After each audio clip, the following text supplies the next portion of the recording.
Hey guys, tonight we're going to talk about something that hits at a primal fear. Something humanity has faced countless times throughout history. We're diving into how we responded when a new, disturbing disease appeared. Imagine a world where people are suddenly dropping dead, struck down by an invisible, inexplicable force. No one knows what it is, how it spreads, or how to stop it. This isn't just terrifying, it's utterly disorienting. What do you do when the very air feels poisoned and every cough from a stranger fills you with dread? You react, often chaotically, sometimes heroically, and sometimes tragically. Honestly, if you were living through one of these outbreaks, you probably wouldn't survive the sheer panic, let alone the actual illness. So, before you get comfortable, take a moment to like the video and subscribe, but only if you genuinely enjoy what I do here. And hey, let me know where you're listening from and what time it is for you. Now, dim the lights, maybe turn on a fan for that soft background hum, and let's ease into tonight's journey together. You find yourself in a bustling medieval city. Perhaps Florence in 1347. Whispers begin to circulate, carried by terrified sailors from distant ports. A new sickness, they say, unlike anything seen before. It strikes with frightening speed, causing agonizing swellings in the armpits and groin, followed by fever, delirium, and often death within days. This is the Black Death, a terrifying new disease, and the initial response is a mixture of profound denial and desperate, chaotic flight. Consider the human tendency to initially downplay or disbelieve the severity of a new threat. You might hear people initially dismiss it as a localized illness or a seasonal malady, hoping it will simply pass. It's just a bad fever, they might say, even as their neighbors begin to sicken and die. This initial denial stems from a protective psychological mechanism, a subconscious refusal to accept an incomprehensible catastrophe. But as the death toll mounts, and the horror becomes undeniable, disbelief quickly turns to abject terror. You observe the chaotic flight from infected areas as the reality of the new disease sinks in. Those with the means, the wealthy, the nobility. Some clergy flee the cities in a desperate, often futile, attempt to escape the invisible killer. Imagine the roads choked with carts and desperate families, abandoning their homes, their businesses, and often their sick loved ones. Driven by a primal urge for self-preservation, this mass exodus, while seemingly logical for individuals, inadvertently helped to spread the disease to new, previously untouched regions, turning localized outbreaks into regional, then continental catastrophes. It's like pouring gasoline on a tiny fire, hoping to put it out. The individual attempts at self-treatment are equally desperate and often bizarre, without any understanding of germ theory or epidemiology. People resort to a bewildering array of folk remedies, superstitions, and untested concoctions. You might see individuals carrying pomanders filled with aromatic herbs, convinced that pleasant smells will ward off the bad air miasma. Others might drink strange potions, apply poultices of pigeon dung, or engage in frantic rituals, desperately clinging to any shred of hope. These actions, born from profound ignorance and fear, are often ineffective, sometimes harmful, and provide little more than psychological comfort in the face of an unstoppable enemy. One particularly poignant aspect of this initial phase is the breakdown of social norms and civility. As the death toll rises and panic intensifies, the very fabric of society begins to unravel. You see abandonment of the sick by their own families, the widespread looting of empty homes, and a pervasive sense of moral decay. Funerals become impossible, and the dead often lie unburied, a grim testament to the collapse of communal order. This descent into chaos is a shocking reminder of how quickly civilization can fray when confronted with an existential incomprehensible threat. Historians still debate the specific duration of this initial denial and chaotic response in various historical outbreaks, but its presence as a common first stage is widely acknowledged.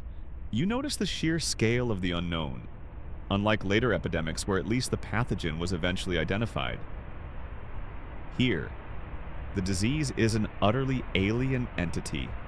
There are no names for it, no known treatments, no understanding of its origins. This profound lack of knowledge breeds an overwhelming sense of helplessness, driving people to desperate, often irrational, actions. Every cough is suspect, every fever a death sentence, and every new burial a chilling reminder of the invisible, unstoppable enemy that has suddenly appeared. You're now moving from the initial chaos of denial and desperate flight, and into a far more sinister and tragic response to a new, disturbing disease blame and scapegoating's bitter harvest. When the invisible killer proved unstoppable, and traditional explanations offered no solace, the human tendency to find a tangible enemy, a specific group to blame, often led to horrifying acts of persecution and violence. Imagine yourself in a 14th century European town, the air thick with the smell of death and fear. The Black Death rages, and people are dying in unimaginable numbers. The initial panic has given way to a desperate search for answers, for a reason, for someone to hold accountable for this inexplicable catastrophe. You hear whispers, hushed at first, then growing into a roar of accusation. It's not God's will alone, nor just bad air. They caused this. They poisoned our wells. And with terrifying regularity, the finger pointed at minority groups, particularly Jewish communities, lepers, and later, the poor or foreign newcomers. Consider the terrifying logic that took hold.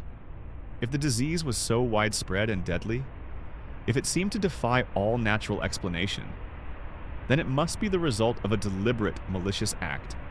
Who would commit such an atrocity, not us? The righteous? The true believers? It must be them. The outsiders. The different ones. Those already viewed with suspicion or prejudice. You see rumors spreading like wildfire, amplified by fear and ignorance that these groups were poisoning wells, contaminating food supplies, or conjuring the disease through dark rituals. It's a classic example of projection, where unimaginable fear and chaos were projected onto a vulnerable other, making the invisible enemy seem tangible and chillingly defeatable through violence. You observe the horrifying consequences of these conspiracy theories. Mobs, whipped into a frenzy by terror and hatred, would descend upon Jewish quarters, attacking, looting, and massacring entire communities. These pogroms, particularly devastating during the Black Death in the mid-14th century, were justified by the desperate belief that by eliminating the supposed source of the poisoning, the plague would cease. Imagine the sheer terror of being a part of such a community, watching as your neighbors turn into a murderous mob, convinced you are responsible for their suffering.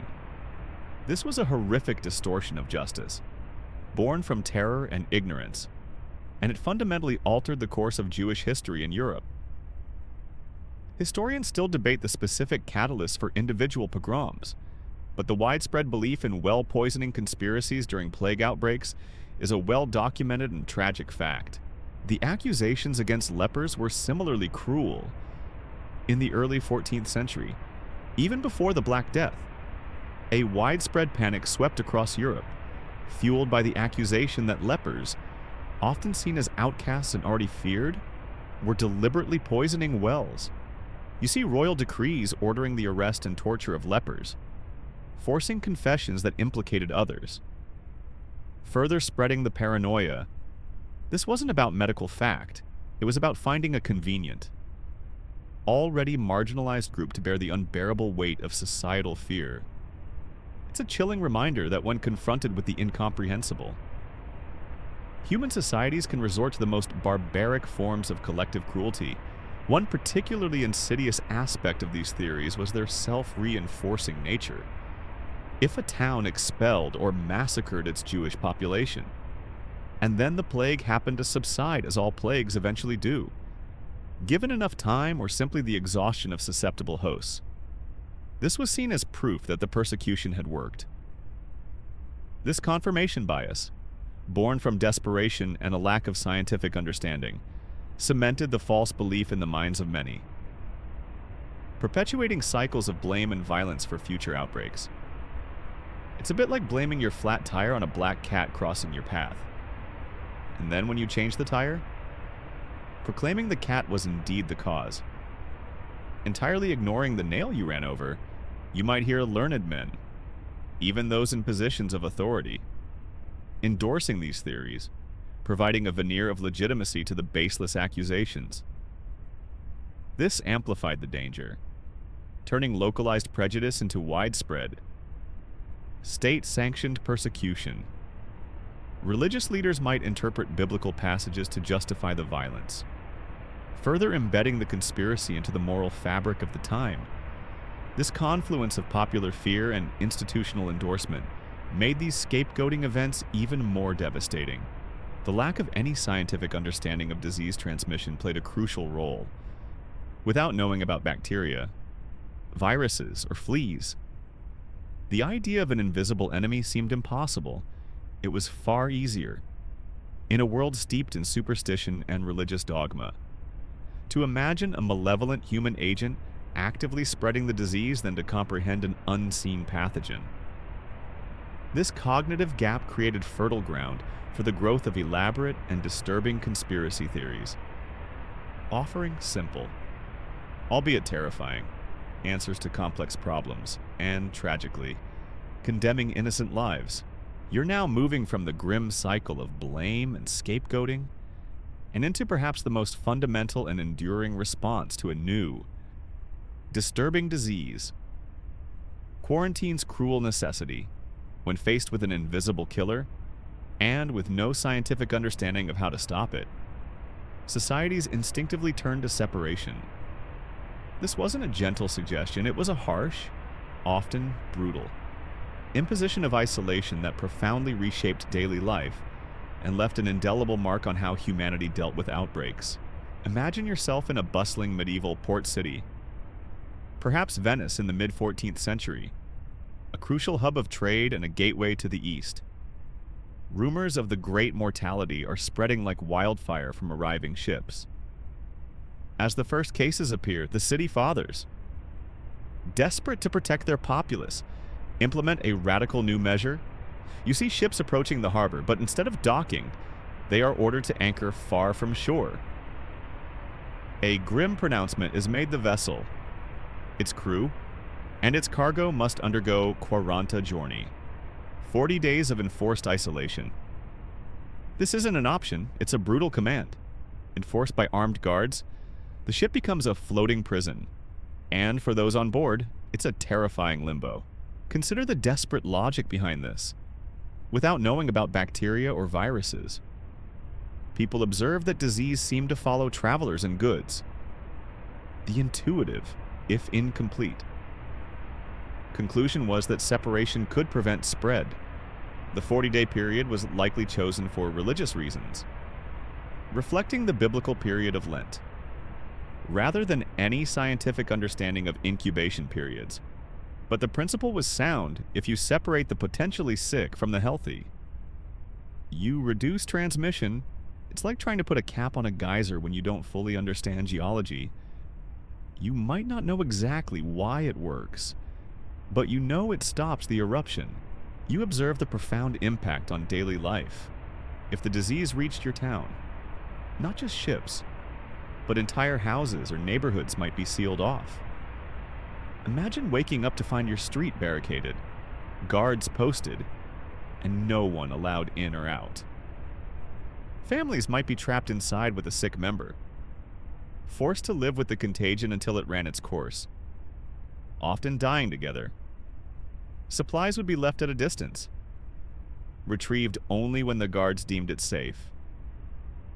This enforced isolation, while intended to save the wider community, inflicted immense suffering on those confined, transforming homes into silent tombs.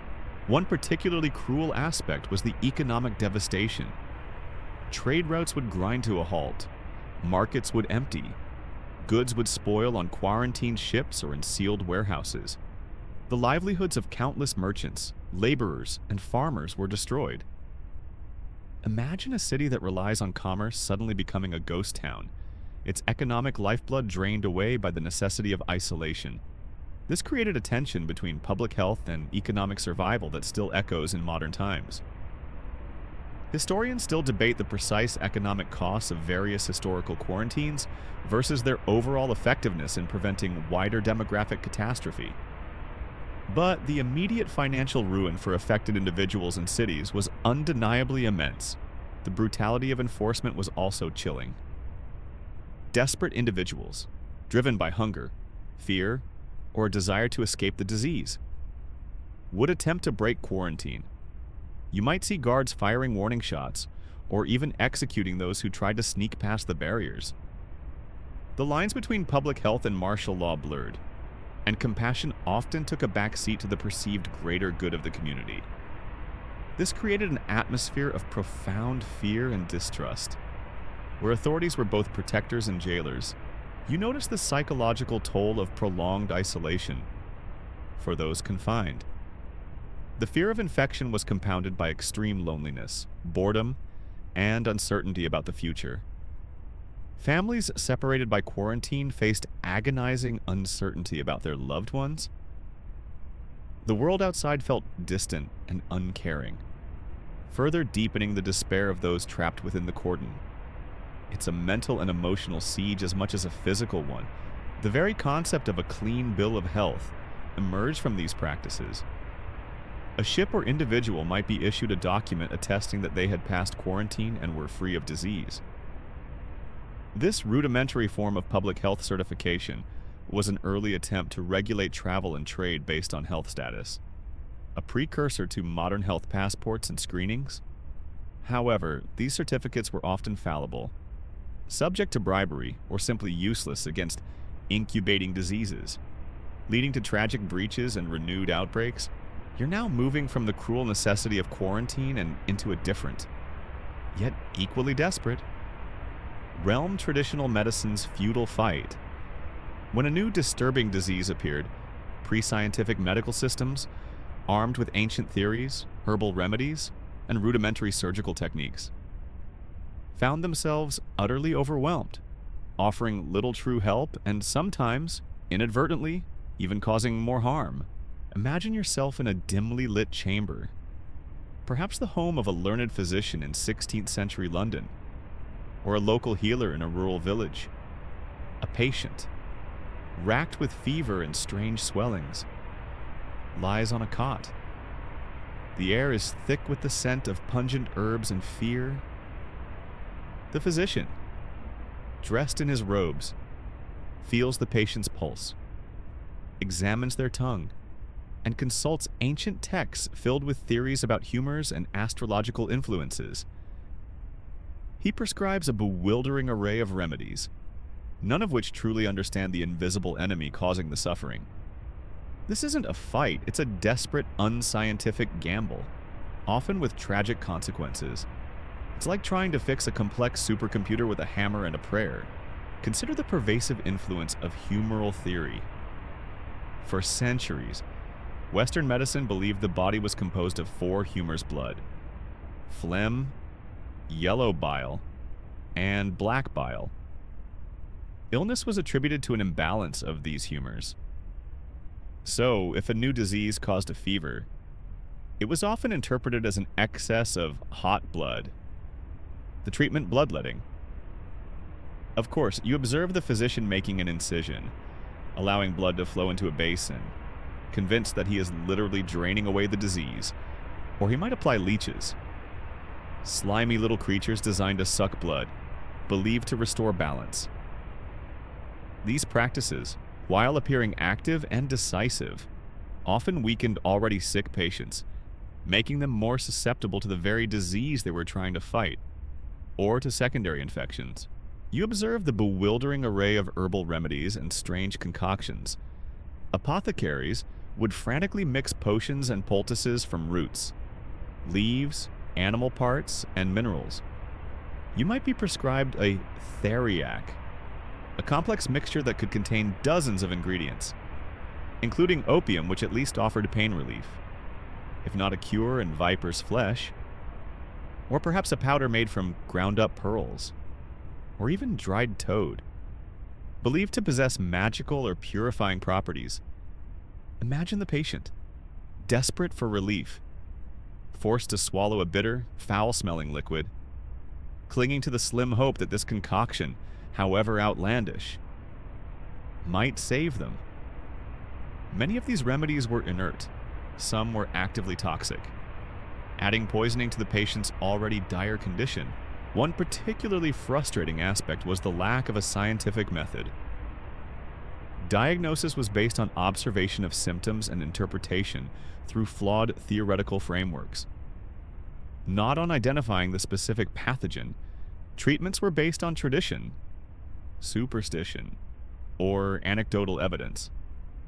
Not on clinical trials or a true understanding of pharmacology.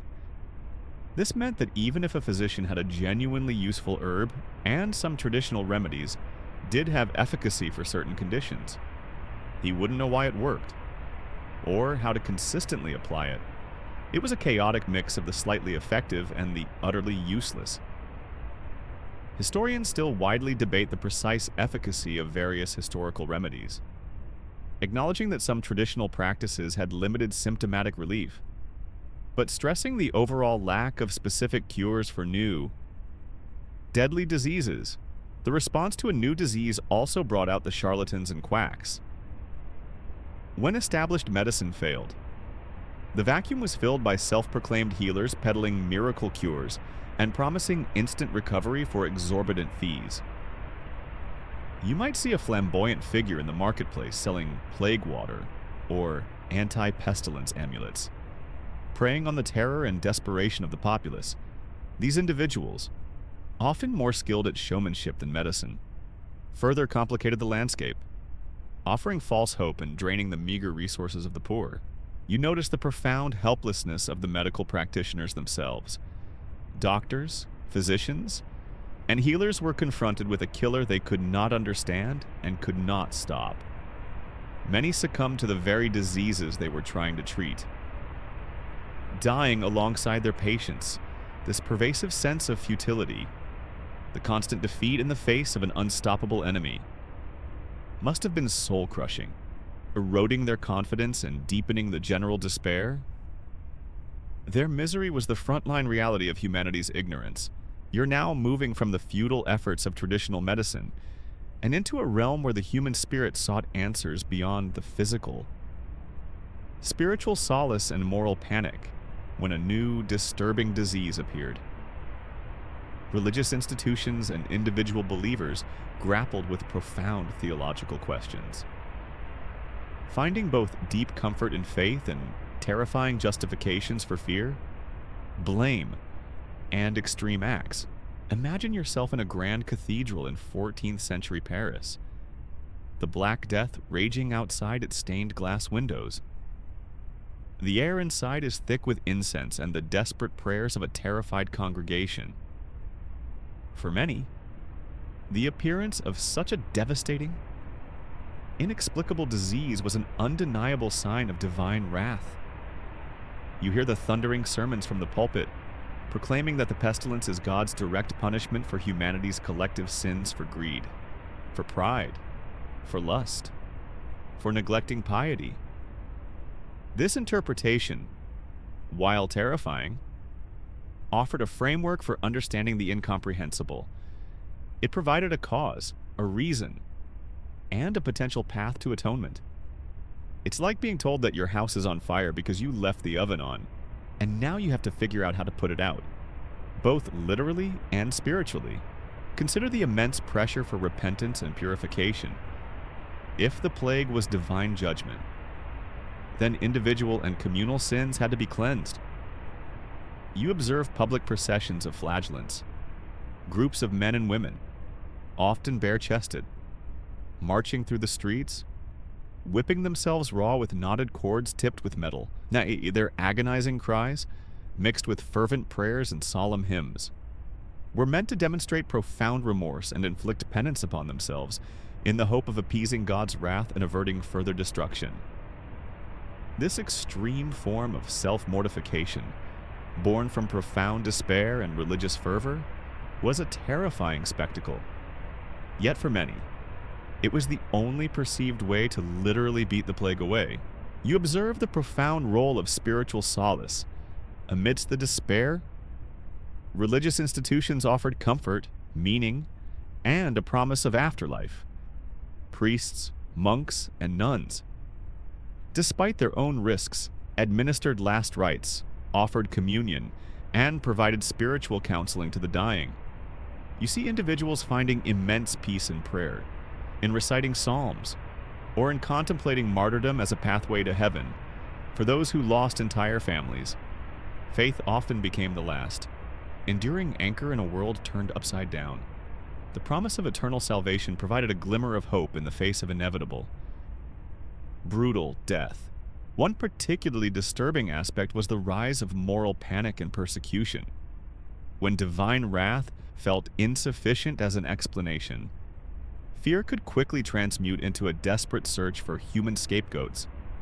You witness the horrifying phenomenon of religious minorities, particularly Jewish communities, being accused of causing the plague.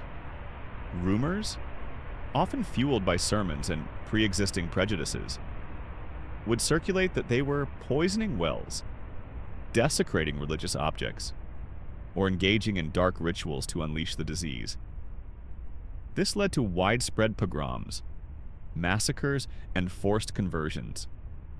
Tragic acts of violence perpetrated by terrified majorities, convinced they were doing God's work by eliminating the perceived source of evil. Historians still vigorously debate the specific interplay of religious zeal, economic jealousy, and popular hysteria in fueling these horrific persecutions. But the devastating outcome for Jewish communities during various plague outbreaks is an undeniable and tragic historical fact. The concept of plague saints also gained immense popularity. You might see images of Saint Sebastian, pierced with arrows, or Saint Roch, displaying his plague sores, becoming ubiquitous in churches and homes. These saints were believed to have suffered from the plague themselves, or to possess special intercessory powers. People would pray to them, commission votive paintings in their honor, and carry their relics if available, desperately seeking divine protection and healing. These saints offered a tangible, personal connection to divine mercy, a familiar face to appeal to in times of inexplicable horror.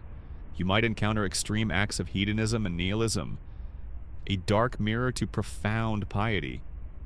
If the plague was God's judgment and inescapable, and if righteousness offered no protection, then why bother with moral strictures at all? You see some individuals abandoning all restraint, indulging in excessive drinking, feasting, and sexual promiscuity, living each day as if it were their last. This eat, drink, and be merry, for tomorrow we die. Philosophy was a despairing response, a rejection of religious morality in favor of immediate gratification, born from a profound sense of fatalism and a breakdown of societal norms. You're now moving from the spiritual complexities of solace and panic, and into a realm where collective trauma found its rawest expression, art and literature's grim reckoning. When a new, disturbing disease appeared, artists and writers, grappling with unimaginable suffering and widespread death, created works that reflected profound despair, macabre fascination, and a desperate search for meaning in a world turned upside down. Imagine yourself in a medieval artist's workshop, the scent of linseed oil and fear lingering in the air. The news of the plague's relentless march fills every conversation.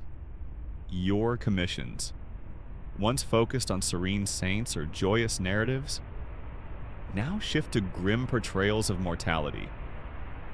This is the birth of motifs like the Danse Macabre Dance of Death.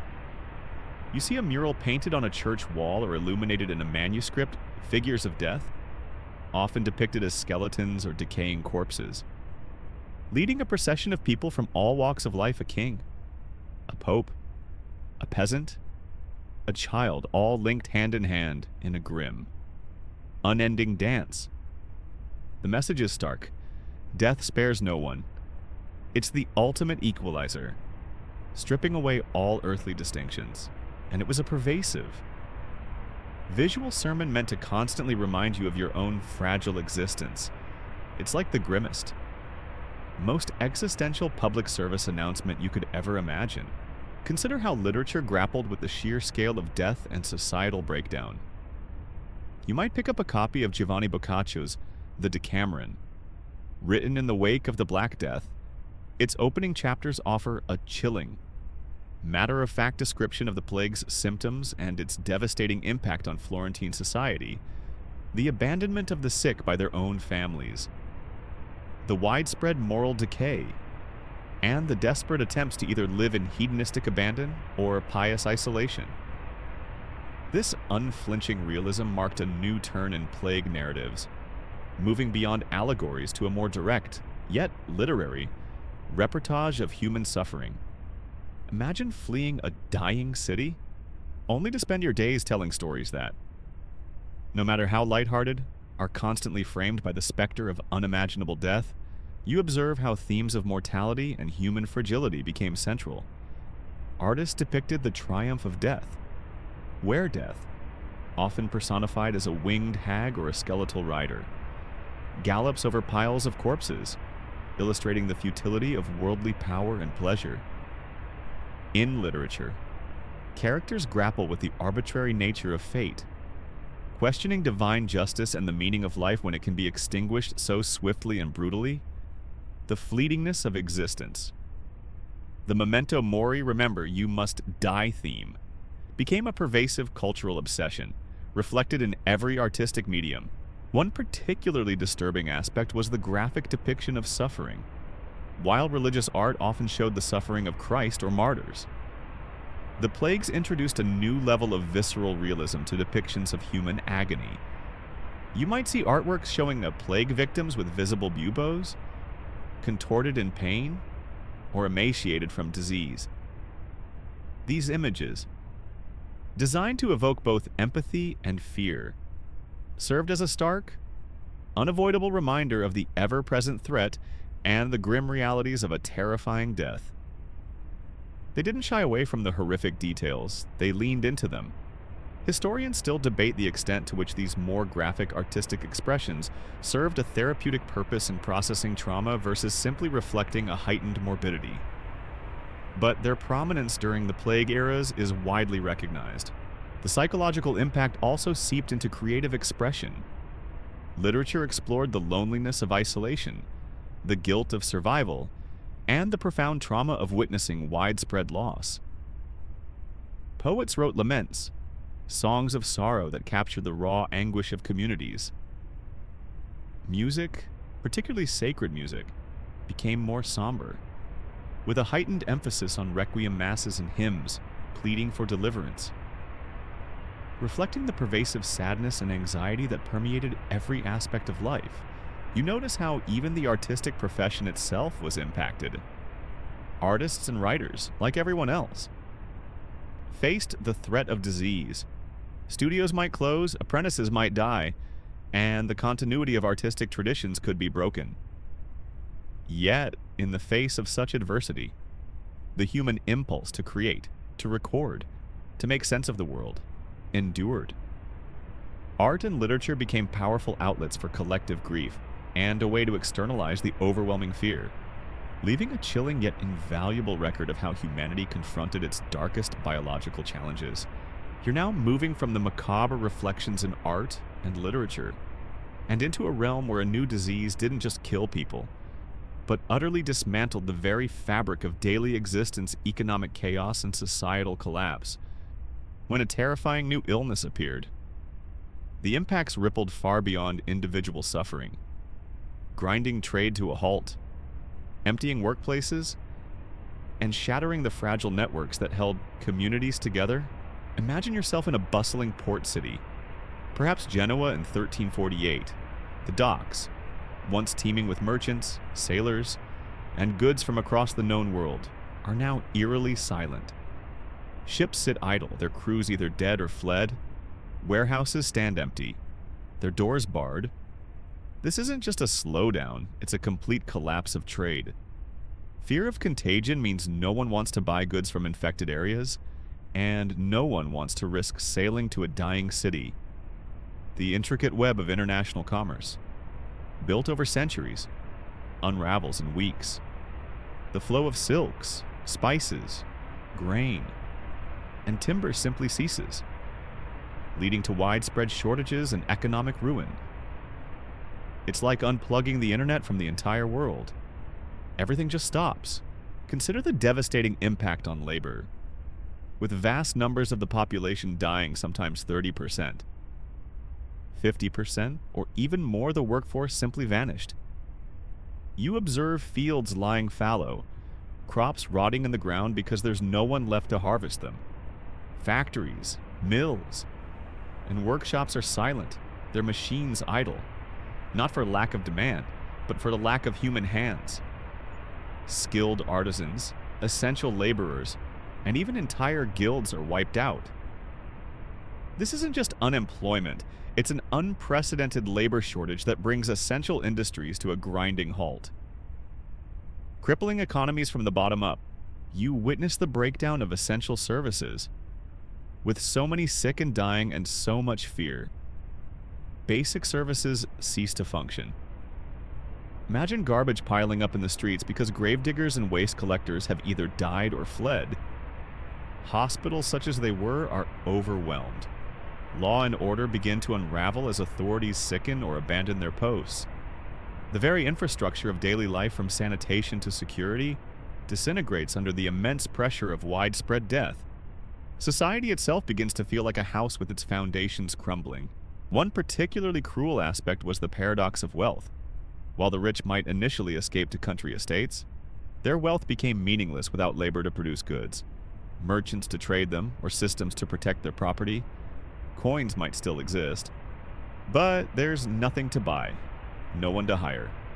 Conversely, the sudden scarcity of labor could, ironically, lead to temporary wage increases for the few survivors, as their skills became incredibly valuable.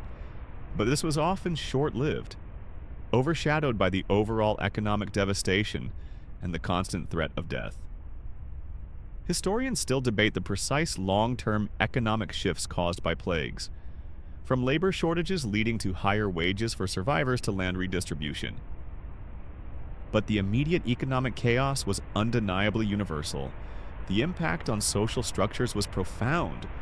Traditional hierarchies could be challenged as the death toll spared no class. Families were shattered, leaving countless orphans and widows, or sometimes entire lines simply vanished. The bonds of community frayed under the weight of fear, suspicion, and self-preservation. You see neighbors abandoning neighbors, and the collective solidarity that usually binds a society together dissolving into individual survival. You notice the psychological impact of prolonged chaos, the constant uncertainty, the economic ruin, the breakdown of familiar routines, and the pervasive sight of suffering all contributed to widespread despair, fatalism, and a profound sense of hopelessness. People's ability to plan for the future, to invest, to build, was severely undermined by the constant threat of immediate death and the collapse of the world around them. It's not just a recession, it's an existential economic dread. You're now moving from the depths of economic chaos and into a glimmer of hope, a slow and arduous awakening. The rise of public health's glimmers.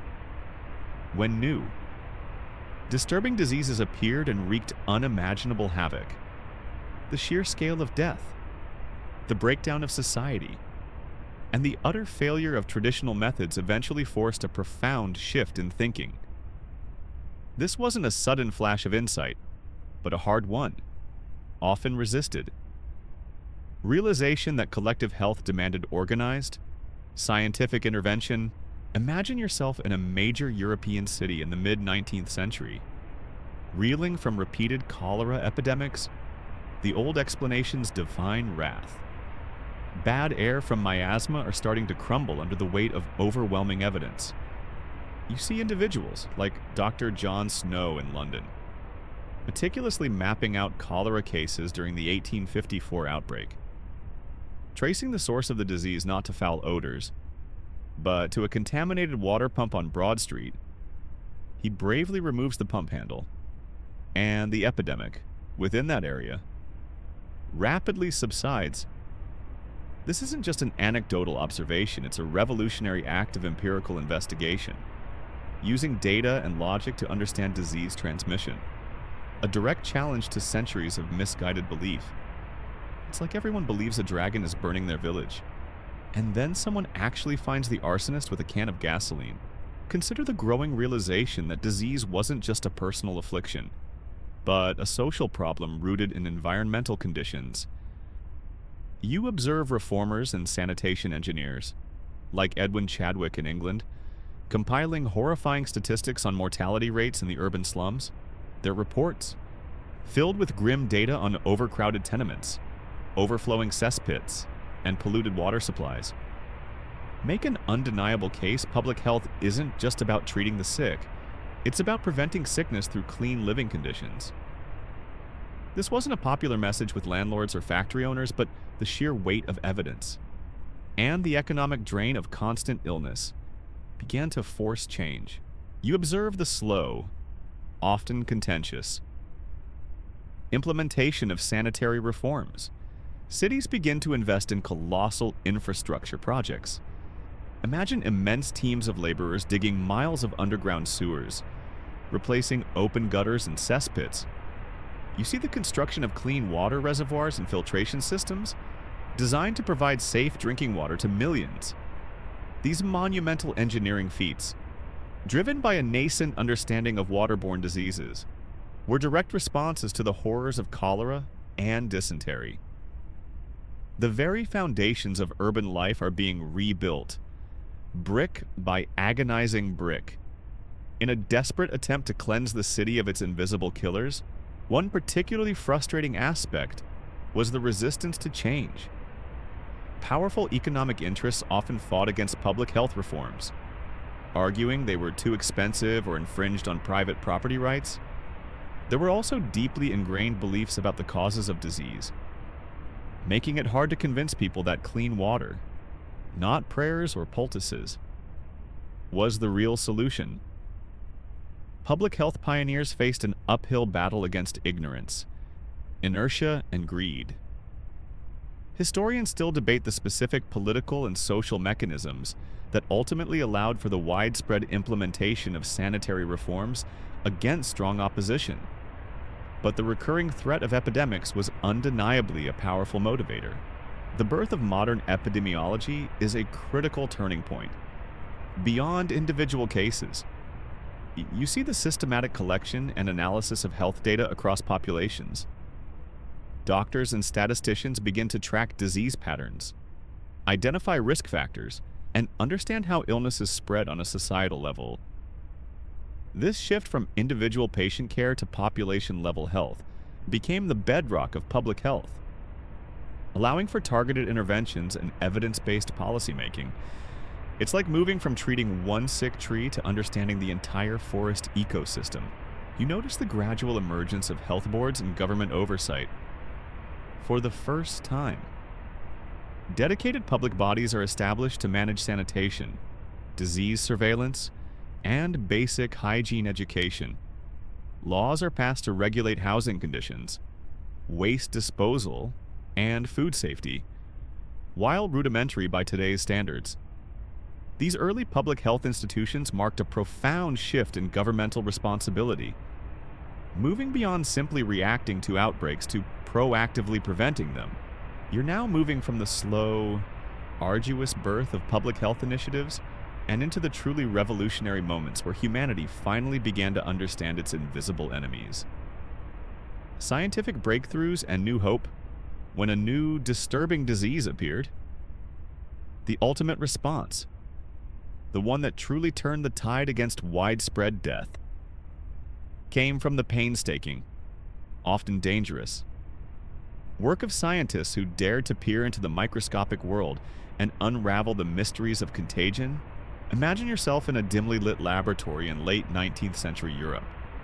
The air is filled with the faint smell of chemicals and the quiet hum of intense concentration.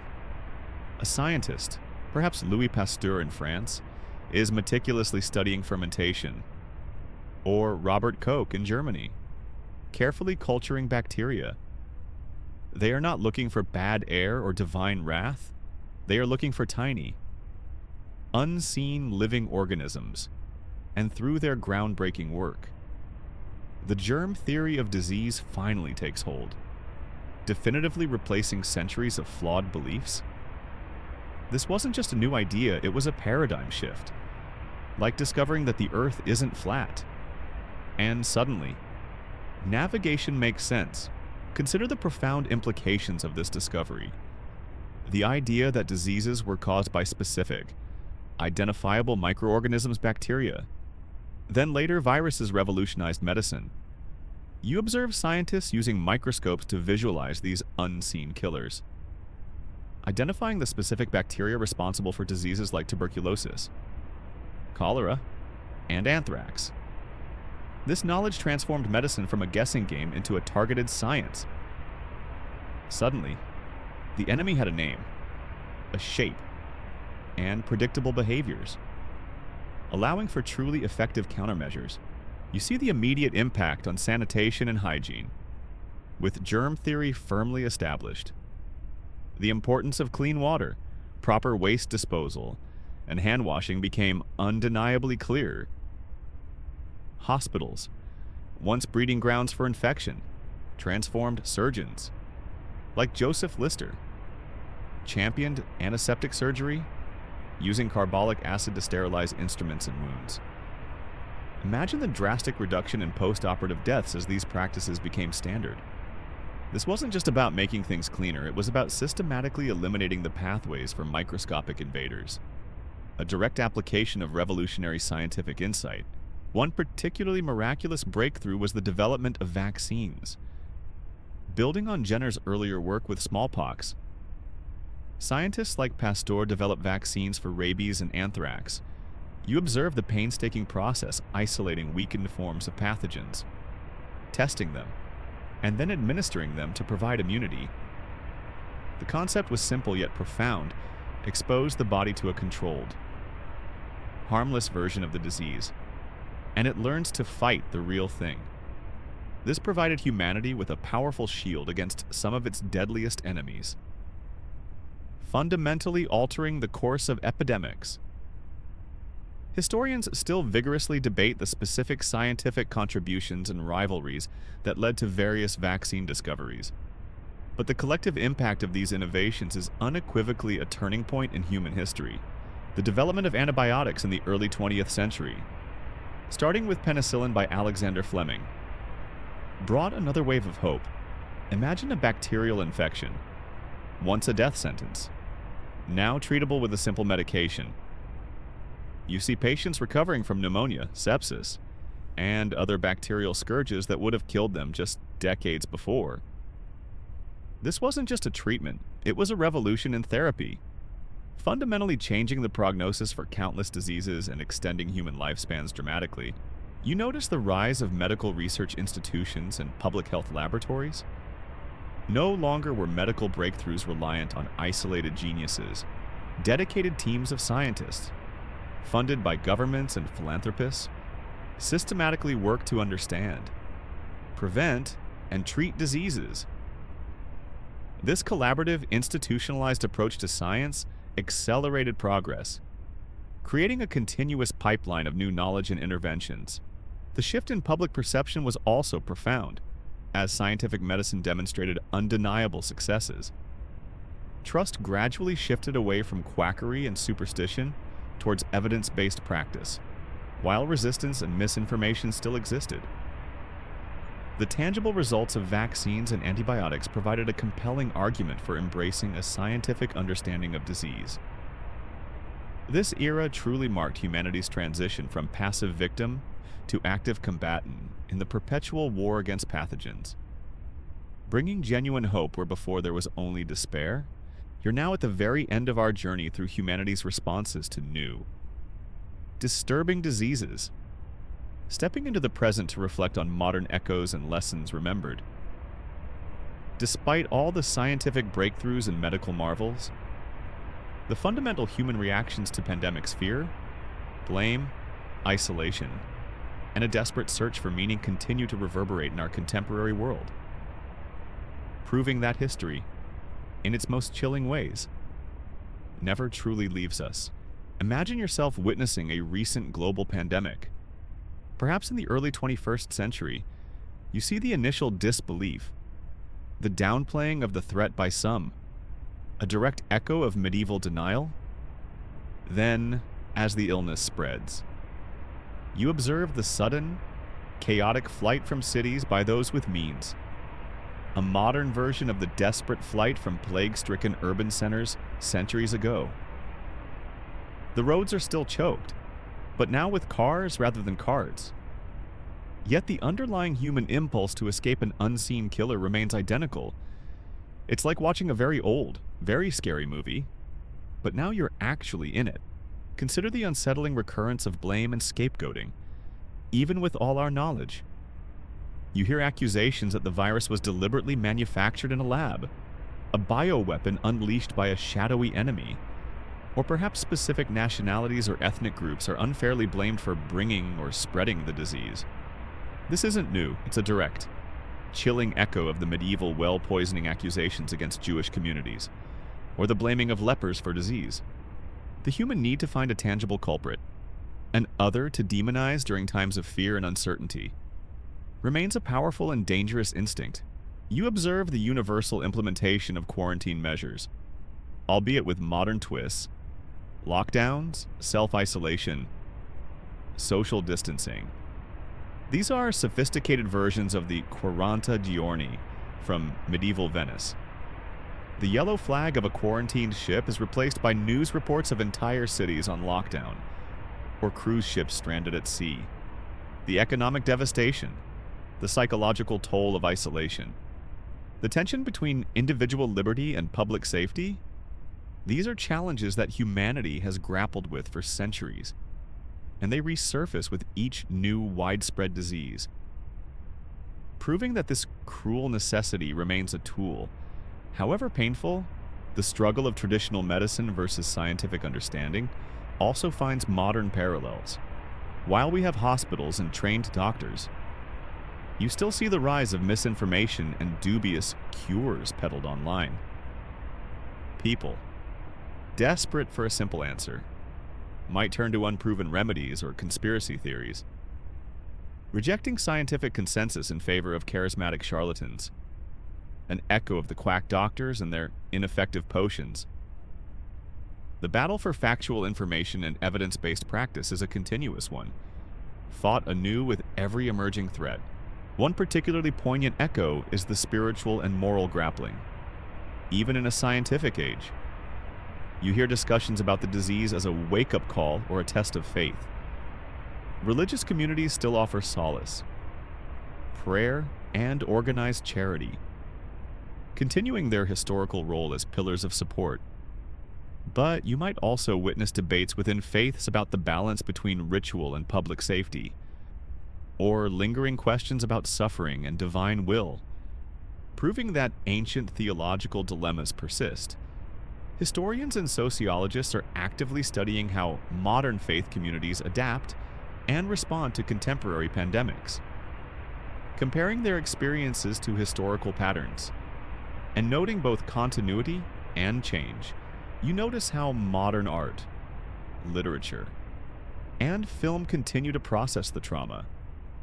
Dystopian novels about post-pandemic societies, films about viral outbreaks, and even public art installations reflecting loss and resilience.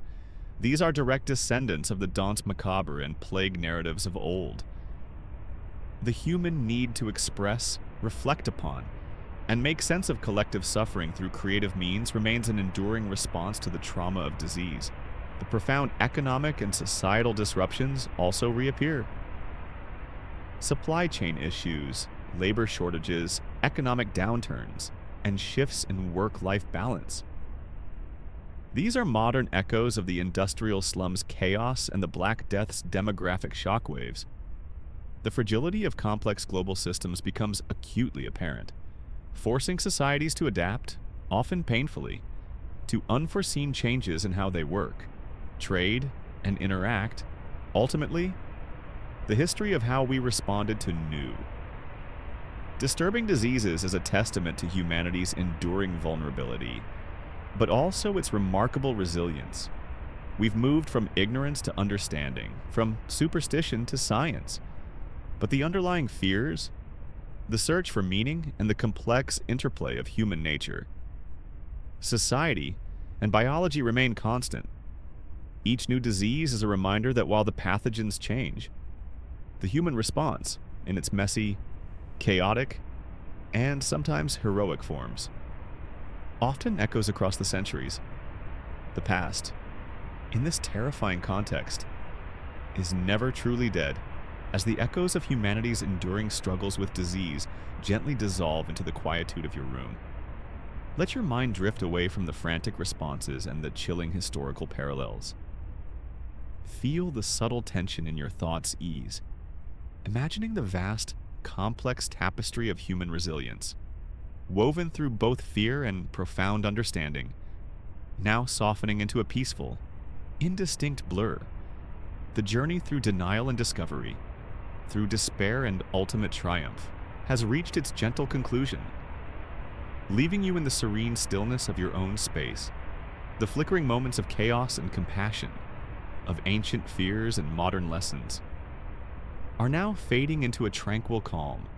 Let the soft hum of the fan, or the serene silence of your room, guide you deeper into profound relaxation. There's nothing left to fear, no invisible enemy to decipher, no difficult choice to make. Just the peaceful rhythm of your own breath, easing you further and further into a restful slumber. Let the last remnants of our historical dive into human responses to disease gently merge with the shadows of the night,